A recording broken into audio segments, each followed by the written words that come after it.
नारी शक्ति को सलाम, इस जज्बे के साथ रेडियो मिर्ची आज अलग तरीके के पहल के साथ आया है। रेडियो मिर्ची में आज हमारे साथ हैं क्षितिज, ऋचा और सिद्धांत। ये तीनों आज हमारे साथ हैं और ये बताएंगे कि किस तरीके से इन्होंने एक नई पहल के साथ रायपुर में एक महिला के साथ एक जीवन जीने का प्रयास किया। ये एक दिन के लिए यूँ कहें महिला बन के उनकी ज़िंदगी जी है। आप लोग एक अलग तरीका इनिशिएटिव लेके आ रहे हैं जिसमें वुमेंस डे के दिन और उससे पहले आप लोग लगातार महिला के गेटअप में हैं, विमेन गेटअप में हैं और एक तरीके से क्लीन शेव वाली जो ये पॉलिसी है आपकी बहुत ज़्यादा सोशल मीडिया में भी काफ़ी वायरल हो रही है। तो इस तरीके को आप लोगों ने, पहली बात ये आया कहाँ से आइडिया? ये हम डिस्कस कर रहे थे विमेंस डे को लेकर, तो अचानक उसमें हम आइडियाज़ पे आइडियाज़ लेते जाए। तब तक हमारे एक कलीग ने एक आइडिया थ्रो किया कि क्यों ना हम उनके वुमेनहुड को सैल्यूट करें जिन्होंने महिला बनना चुना। तो हमने एक पॉइंट बनाया कि ट्रांस विमेन को क्यों नहीं, उनकी स्प्रेड को हम क्यों नहीं, उनकी कहानियों क्यों नहीं हम आगे आते हैं। तो उसी से डिसाइड करते करते तो हमारा एक पूरा का पूरा एक कैंपेन बन गया एंड साथ ही साथ एक नोबल कॉज भी हो गया। हमने लोगों का बहुत सारा रिएक्शन भी ले लिया है। तो लोगों का रिएक्शन कैसा था जब आप इस चीज़ को लेके पहुंचे? तो मिक्स्ड रिएक्शन था। मतलब बहुत सारे लोग देख तो रहे थे, घूर तो सभी रहे थे। मतलब ऐसा लग रहा था कि क्यों देख रहे हो मुझे, लेकिन उसमें से बहुत सारे ऐसे भी लोग थे जो आके हमारी साड़ियों की तारीफ़ कर रहे थे। अधिकतर जो आंटियाँ थी वो आके हमारी साड़ी की तारीफ़ करें, आपकी साड़ी बहुत अच्छी लग रही है, आपका मेकअप बहुत ही अच्छा लग रहा है। और बहुत सारे लोगों ने तो हमारे साथ सेल्फी भी ली। लेकिन बोलते ना कि हर सिक्के के दो पहलू होते हैं, तो दूसरे साइड बहुत सारे लोग घूर भी रहते हैं, हंस भी रहते हैं, कमेंट भी पास कर रहे थे। ये काफ़ी अच्छी बात है कि समाज में अभी भी कुछ ऐसे लोग हैं जो इस चीज़ को काफ़ी अच्छे तरीके से समझते हैं। हालांकि शहरों में रहने वाले लोगों से इस तरीके का बिहेवियर कभी भी एक्सपेक्ट नहीं किया जाता है कि वो इस तरीके से चीज़ों को देखें। वो एजुकेटेड रहते हैं, मगर इसके साथ साथ सबसे गलत बात जो ये होती है कि उनके तरफ जो एक ट्रांसजेंडर, जो एक थर्ड सोसाइटी कहा जाता है, उनके तरफ एक अलग तरीके का नज़रिया रखना। तो इस चीज़ को, इस फाउंडेशन को तोड़ने के लिए रेडियो मिर्ची ने जिस तरह का काम किया वो काफ़ी सराहनीय है।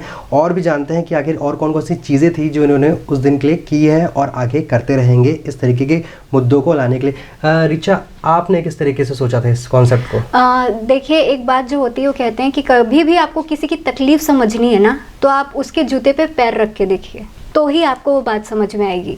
तो ये इनिशिएटिव जो लेने का हमारा मकसद यही था कि जो ट्रांस वुमेन होते हैं उनके खुद के लाइफ में इतने स्ट्रगल होते हैं, तो उनके आगे लगता है कि हमारी लाइफ का स्ट्रगल तो बहुत छोटा है, तो हम उनके स्ट्रगल को कम तो नहीं कर सकते, लेकिन पहले समझने की तो कोशिश करें। तो ये हमारी पहल थी कि हम एक बार ये ट्राई करते हैं। मतलब हमारे यहाँ के जितने बंदे हैं उन्होंने खुद साड़ी के पहना, ड्रेसअप होकर के हम बाहर गए, ये एक्सपेरिमेंट किया एंड वाकई में उनको मतलब जिस तरीके से वो चीज़ें ज़िल्लत सहते हैं, कोई गंदे कमेंट करता है, अरे मीठे हैं ये तो, अरे ये देख देख देख देख वो जा रहा है, जा रही है, इस टाइप की बातें। कुछ और कुछ ऐसे भी थे जो बहुत प्यार से, बहुत अदब से पेश आए। तो सबसे बड़ा सवाल ये होता है कि आप खुद एक लड़की हैं और लगातार आप इस तरह की महिलाओं को बार बार अपने शो में बुला रही हैं, उनसे बातें कर रही हैं। कई सारे ऐसे दर्द भरे सवाल भी होते हैं, जवाब होते हैं जो उनके बाहर आते हैं। तो ऐसी कौन सी बात आपको सबसे ज़्यादा लगी है कि इनमें वो चीज़ चुभन है, या समाज ने इन्हें कौन सा ज़्यादा दर्द दिया है? समाज से पहले मुझे वो बात चुभती है जब उनके खुद के माँ बाप उन्हें एक्सेप्ट नहीं करते हैं, उन्हें घर से निकालते हैं। तो मुझे लगता है समाज बाद में, माँ बाप पहले आते हैं। अगर माँ बाप ही अपने बच्चे को नहीं समझेंगे तो वो कहाँ जाएंगे?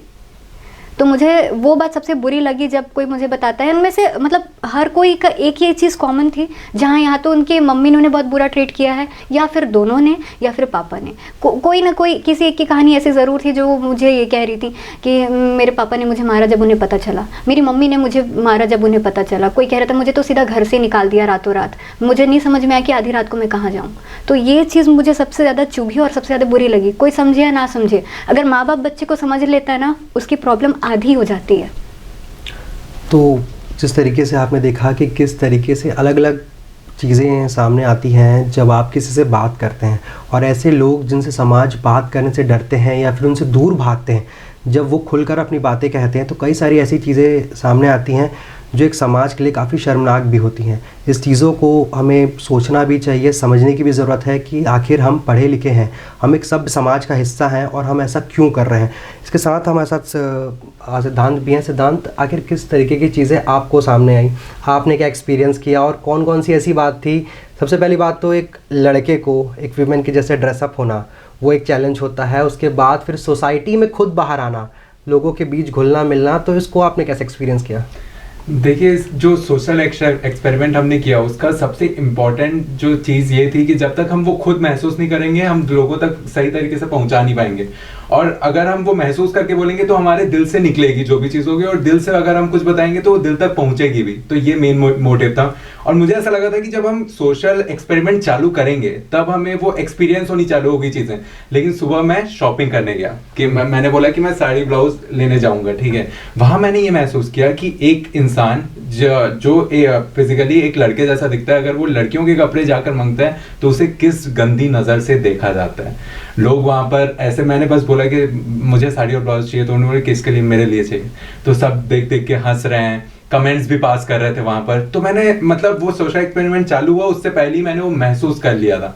फिर उसके बाद जब हम गए अलग अलग जगहों पर, हम पूरा महिला बनकर, तो वहां पर भी बहुत अच्छे लोग भी थे, जैसा कि क्षितिज ने बताया कि बहुत अच्छे लोग थे। सबसे पहले एक जो बहुत ही इमोशनल मोमेंट था, एक आंटी जी आई और उनके बच्चे के हाथ में ना चिप्स थे, तो बेटा इनको चिप्स खिलाओ, और फिर हमसे दुआएं भी मांगी उन्होंने। तो वो इतना इमोशनल मोमेंट था क्योंकि उस वक्त हम लोग बहुत अनकंफर्टेबल महसूस कर रहे थे, जिस तरह से लोग आजू बाजू के देख रहे थे।